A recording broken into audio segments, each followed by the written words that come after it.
सर्वांचं मनापासून स्वागत करते। खरं तर आहे ना, आता दुपार झालेली आहे, दुपारचे 12:30 वाजून गेलेले आहे आणि तुम्हाला तर माहिती आहे आमच्या शेजारी लग्न आहे। पल्लवी जी लहानपणापासून माझ्या डोळ्यासमोरच मोठी झालेली आहे। जसं जसं लग्न म्हणजे अक्षताचं टायमिंग होतं तसं तसं मला रडायला येतंय। मी तिला बघायला पण गेली होती, तेव्हा पण डोळ्यात पाणी आलं। ती रडू नये म्हणून मग मी बाहेर येऊन गेलेली आहे। आता नवरदेव निघालेला आहे आणि लग्नामध्ये छान त्यांनी ना गाण्यांचा कार्यक्रम ठेवलेला आहे। तर मग ते गाण्यांच्या कार्यक्रमाचा पण व्हिडिओ वगैरे काढलेला आहे मी। आज बोलताना पण डोळे ना लाल होत आहे, रडायला येतं आपल्याला। म्हणजे आपल्यासमोर जर एखादी मुलगी लहानाची मोठी झालेली असेल ना, कोणालाही ऑब्विसली रडायला येणारच आहे। 1-2 मिनटं।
लग्न वगैरे सगळीकडनं आलेलो आहे आणि आता आहे ना ऑर्डरला जायचं आहे.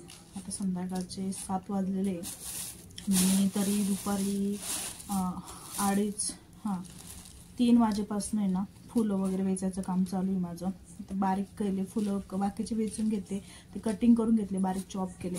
आता गुलाब आणला, गुलाब भेटतच नव्हता, तर मग गुलाब एकाला सांगितलेलं होतं, त्याने पण कमीच दिला, मग दुसरीकडनं मागवला, परत गुलाब आणला. आता गुलाबाच्या पाकळ्या करून घेते. ह्या पण बारीक कट करून घ्यायच्यात आपल्याला. थोड्याफार काकू यांची ऑर्डर आहे, ते 15 लेडीज येणार त्यांच्याकडे स्टार्टिंगला बसायला. मग त्यांच्यासाठी ना आपण 15 गुलाब सेपरेट काढलेले आहेत. असं ते माझ्याकडनं कॉम्प्लिमेंटरी आहे. पहिल्या 15 बसतील त्यांना आणि दुसऱ्या 15 बसतील त्यांना. असे 30 गुलाब मी माझ्याकडनं देणार आहे. गुलाब खूप महाग आहे आणि लग्नाच्या सीझनमध्ये गुलाब खूप म्हणजे खूप महाग होऊन जातो. आता 8 वाजता त्यांना टायमिंग दिला. मी 8 वाजता येऊन जाते म्हटलं आणि 8 वाजता येऊन मग सवासणींचा जो कार्यक्रम आहे त्यांचा सकाळचा, सवासणींचा त्यांचा जो कार्यक्रम आहे ना सकाळचा, ते आवरून घेते. आता खूप वैतागलेली, डोळे वगैरे झोप, म्हणजे दुपारचं लग्नाचं जेवण आहे ना एकदम जाम झालेलं आहे. हात बघा म्हणजे असे घाणेरडे झालेले आहेत. काय म्हणतात, फुलं वेचून वेचून कट करून करून. तर ठीक आहे, आता पटापट आवरते मी आणि मग काम वगैरे झालं की मग तुमच्या संग बोलते.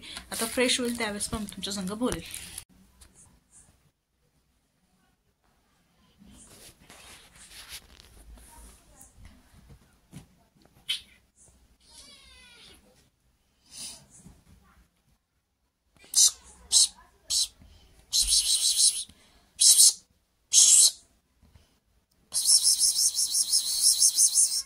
पिल्लू हवाले हवाले आले, थांब, येऊ येऊ येऊ.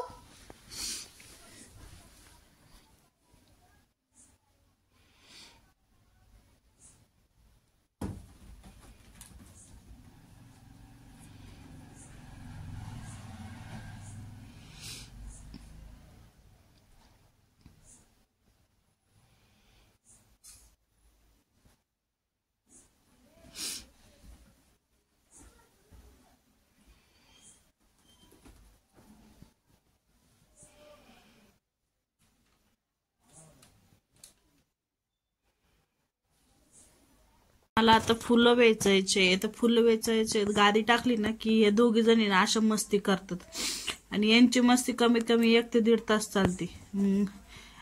ते मोठं पिल्लू आहे ना, तिला कळतच नाही की ते आपलं पिल्लू आहे, पण इतकी मारते ती तिच्या अंगावर बसून बसून. ते बघ आता किती ओरडा, त्यांना काहीच फरक पडत नाही. ए पिल्लू, फटके देऊ तुला. हे पण लय माझे नाही, सगळत माझं रेशी, सगळत माझे लय. फटके देऊ, कसं मारते बघा मला. डिंक टिक डिंक टिक डिंक टिक डिंक टिक डिंक टिक डिंक टिक डिंक टिक. झोपायला मीच लागते बरं का रात्री जवळ. दादा चालत नाही तिला, दादा मला उठायला येते, मला घे जवळ. कशाला घे जवळ, तर चालले आता स्वतःहून खडे काढायला बरं का. काय गरज आहे का पण मारामाऱ्या करण्याची? तेव्हा तेव्हा तिने वा कसं ओढलं वा खाली बघा.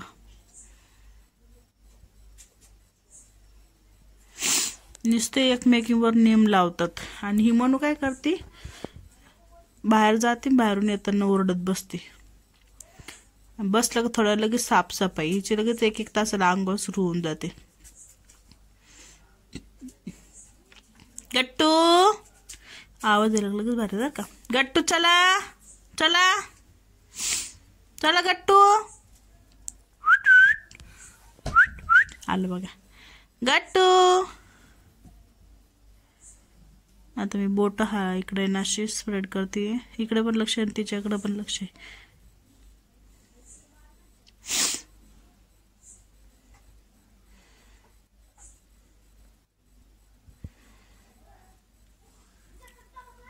नेम बघा, नेम बघा, नेम बघा.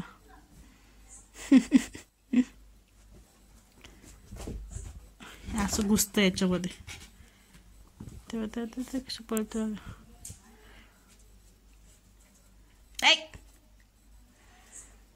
हा हा हा तिथं काय फर्चूर. पिल्लू पिल्लू